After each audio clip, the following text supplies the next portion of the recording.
जी नमस्कार, सच की रफ्तार में आपका बहुत बहुत स्वागत है। मैम, मैं सबसे पहले आपसे प्रार्थना करूंगा कि पूरा परिचय आप अपना दीजिए।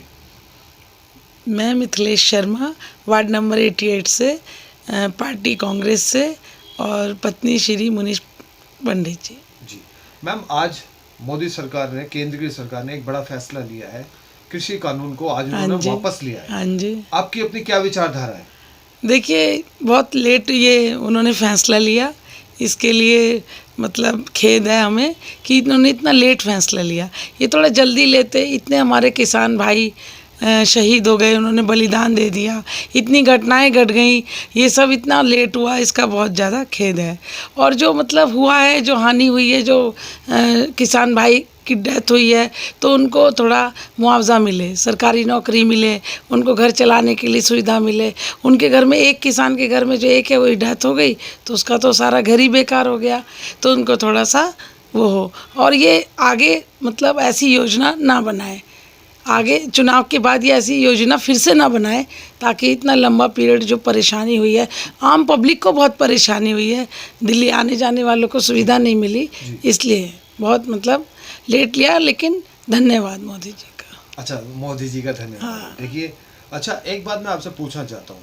2022 के चुनाव है उत्तर प्रदेश में, हाँ 5 जी। राज्यों में शायद हो सकता है हाँ कि एक साथ जी। चुनाव हो, ऐसा अनुमान किया जा रहा है। हाँ जी। कि ऐसा तो नहीं कि ये स्टंट या पब्लिसिटी स्टंट या सहानुभूति के रूप में लिया गया हो?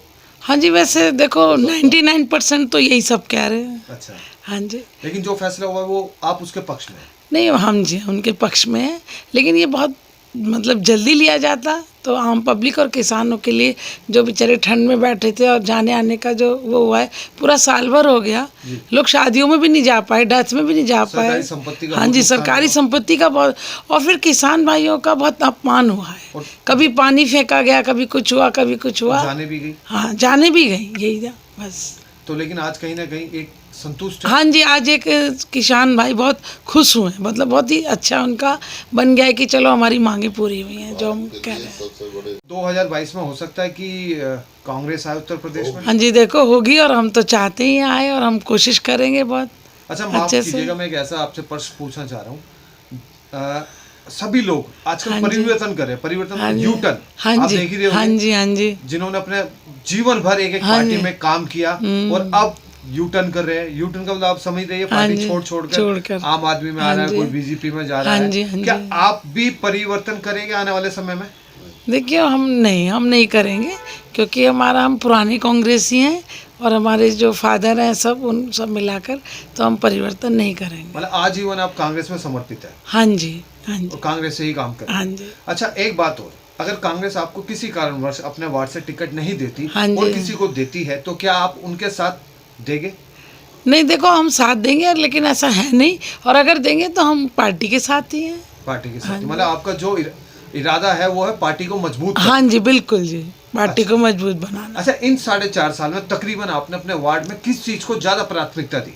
जी, मैंने तो सभी चीज़ों को मतलब दिया है, और लेकिन ये क्या है कि हम तो पुराने हैं, हम 10 साल से हैं, हमको 10 साल हो जाएंगे, पिछली 5 बार से भी और इस बार भी। अच्छा, 10 साल। हाँ जी, हम 10 साल हो जाएंगे, और इसीलिए देखो, अगर प्राथमिकता दी है तभी हम दोबारा आए हैं। अच्छा। सभी चीज़ों को दिए, लेकिन जो हमें मतलब सरकारी जो योजनाएं हैं, वो हमें बड़ी लड़ झगड़ के लेनी पड़ी हैं। अच्छा, क्योंकि हम पार्टी से अलग हैं, और लेकिन हमने की है, क्योंकि वो अपने दम पर की एक है। लड़ाई लड़ी आप? हाँ जी, एक पार्टी लड़ाई तक तक लड़ी। गई? हाँ जी। हाँ जी। अच्छा। क्योंकि ये होता ही है, पार्शलिटी तो होती है, देखो नगर निगम में बहुत कोरोना ज़्यादा। काल में आपकी अपने वार्ड में क्या भूमिका थी उस वक्त, हाँ जी। जब पूरा भारतवर्ष लॉकडाउन था? देखिए, मेरे वार्ड में बहुत कम मरीज़ थे, हमने राशन की सुविधा कराई, और हमने दवाइयों की सुविधा कराई, और हमने मास्क की सुविधा कराई, और मेरे वार्ड में बहुत ही कम मरीज हैं। अच्छा। हाँ जी, कम मरीज पूरा थे। अलर्ट रहे? हाँ जी, पूरा साफ सफाई का पूरा, यानी कि ये सैनिटाइजेशन जो है वो कराया है,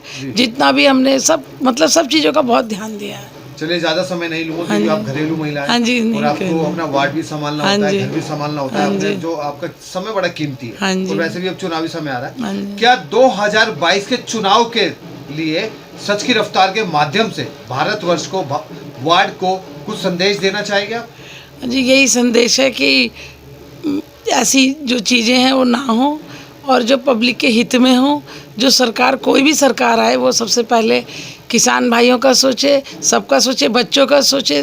और सबसे पहली बात है स्कूल पढ़ाई जो बिल्कुल बंद हो चुकी है उसका सोचे। नमस्कार जी। अभी आपकी धर्म पत्नी जी ने एक बड़ी अच्छी बात कही। मैंने जाते जाते उनसे जान पूछ के एक बात पूछी कि 2022 के चुनाव के लिए कुछ संदेश देना चाहिए। तो उन्होंने कहा कोई भी पार्टी हो, शिक्षा पर, सफाई पर और बढ़ती हुई महंगाई पर लगाम करे। उनकी बात से क्या आप सहमत हैं? बिल्कुल उन्होंने सही कहा। और जो भी गवर्नमेंट आए, देखिए मैं पार्शलिटी नहीं रखता कि भाई कांग्रेस बीजेपी, गवर्नमेंट तो एक ना किसी को चलानी होती ही है। लेकिन फ़िलहाल जो हालात हैं, और सबसे ज़्यादा हालात ख़राब हैं पढ़ाई के मामले में, बच्चों का बड़ा शोषण हो रहा है पढ़ाई का। और बाकी एक महंगाई बहुत ज़्यादा इस गवर्नमेंट में हो रही है।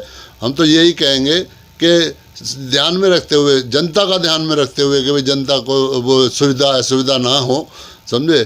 तो और बच्चों की पढ़ाई को देखते हुए ये गवर्नमेंट ध्यान रखे, समझे। और बाकी क्या वजह है कि आपकी धर्मपत्नी भी शिक्षा पे ज्यादा जोर दे रही है और आप भी शिक्षा पे ज्यादा जोर दे रहे हैं? बच्चों को देखा ना, हमारे मेरे बच्चे ने जो है IPS का तैयारी की थी और वो एग्ज़ाम करने के लिए 1 साल में कोई एग्ज़ाम भी नहीं मिला। और उनने जब एक एग्ज़ाम दिया भी तो उसका वो प्री पास कर गया। प्री पास करने के बाद दूसरा फार्म भरा तो उसका रोल नंबर ही नहीं आया। तो आपका कहना है कि जो आपके बच्चे के साथ हो रहा है लेट, वो सबके साथ है, लाखों बच्चों के साथ हुआ, उसी के साथ नहीं। हाँ, लाखों के साथ हुआ ये। पढ़ेगा इंडिया तो बढ़ेगा इंडिया। हाँ जी। अच्छा, चलिए ज़्यादा समय आपसे नहीं लेंगे। 2022 में चुनाव है, क्या कुछ संदेश आप भी देना चाहेंगे? देखिए, मैं ये कहना चाहूँगा कि अगर ये निर्णय मोदी जी ने नहीं लिया होता किसानों वाला, तो 100% की 100% बीजेपी को यूपी में अब की बार बहुत मुश्किल था कि बीजेपी गवर्नमेंट आती। लेकिन उन्होंने अच्छा किया, लेट किया, चलो कोई बात नहीं, लेकिन बहुत नुकसान हो के किया। किसानों का बहुत नुकसान हुआ। किसान भारतों का जो है ये समझिए कि किसानों से ही भारत जाना जाता है, समझे। अगर भारत में किसान ना हो तो जय जवान जय किसान, अन्नदाता भगवान का रूप माना जाता है। मतलब देर आए दुरुस्त आए। बस, और इन्होंने ये किया देर से, लेकिन धन्यवाद कि इन्होंने टाइम पर कर दिया। तो अब इससे अब विरोधी दल के होकर भी भारतीय जनता पार्टी के आज के फैसले की तारीफ कर रहे हैं, क्या वजह है इसकी? तारीफ इसलिए कर रहे हैं कि अब देखिए, या तो इसे आप राजनीतिक स्टैंड समझ लीजिए कि इन्होंने राजनीतिक कारण, क्योंकि जब जो पार्टी सत्ता में होती है, मैं आपको बता दूं, वो अपना सारा का सारा व्यू यूपी में हालात क्या हैं, अगर किसानों को वापस नहीं लिया गया तो ये बिल्कुल 100% था कि यूपी योगी गवर्नमेंट आना बहुत मुश्किल था। अच्छा जी, ये इसलिए लिया, इसलिए आज एक बड़ा फैसला लिया गया। हाँ जी, बड़ा फैसला, क्योंकि 1 साल पहले भी लिया जा सकता था। हाँ जी। अच्छा, मायावती जी का कहना है कि ऐसा दोबारा ना हो, कभी भी ऐसे फैसला लिए जाए तो विचार विमर्श किया जाए। क्या आप सहमत हैं उनकी बात से? बिल्कुल सहमत है, ऐसा फैसला लिया ही नहीं जाना चाहिए। किसानों की मर्जी है, अपने अन्न को जैसे चाहे वैसे बेचें, जैसे चाहे जहाँ बेचें, इतनी तो आज़ादी। अब हर आदमी पे लगाम लगा दी जाए तो ये तो ठीक नहीं है।